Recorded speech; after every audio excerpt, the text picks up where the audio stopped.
So here we have the BMW Z4 on a 57 plate. I'm going to start off by showing you around the outside of the car, and then we'll hop in and run through some controls on the inside. From the outside you can see it's a two-door coupe with alloy wheels. We're going to start off inside the boot area of the vehicle first of all. As we approach the back of the car you can see we have reversing sensors, and given the nature of the car, plenty of boot space as you can see as well. Okay, so we're just going to work our way back around to the front of the car.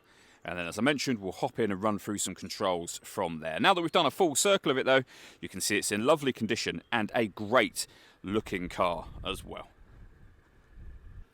Just briefly before we climb in, I think it's well worth seeing the interior from this exterior point of view. You have the leather interior with electric memory seats. There's plenty to run through on the dashboard, so we'll hop in and do that now.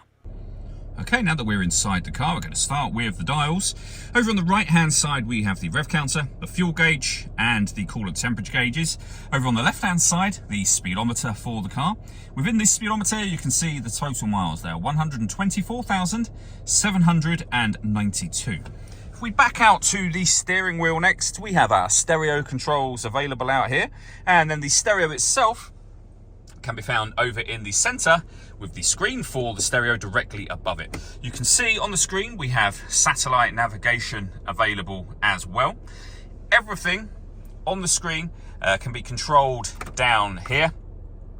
So you have, for example, your AM and FM radio, and you can see AM and FM radio on there as I press the buttons that relate to that. We have the CD player, the main volume for the stereo over on this left-hand side.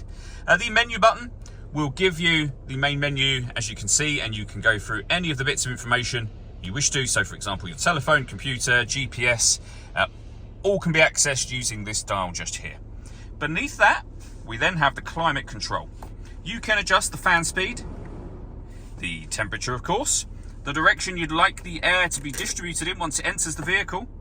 The air conditioning is on at the moment, so it's off, back on again, or you can hit auto. The car will then maintain the temperature you've asked for by taking full control of the fan speed and also the direction of the air as well. Any manual adjustment will override auto. Instantly you can see auto has now gone off and you're back in control of whichever settings you want, as you can see from the green lights just here. We have a heated driver's seat with 3 different heat settings, and the same over here for the passenger side.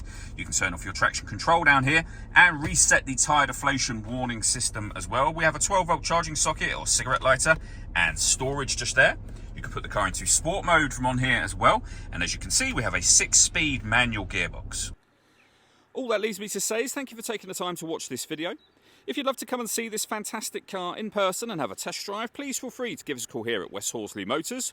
We'd love to hear from you soon.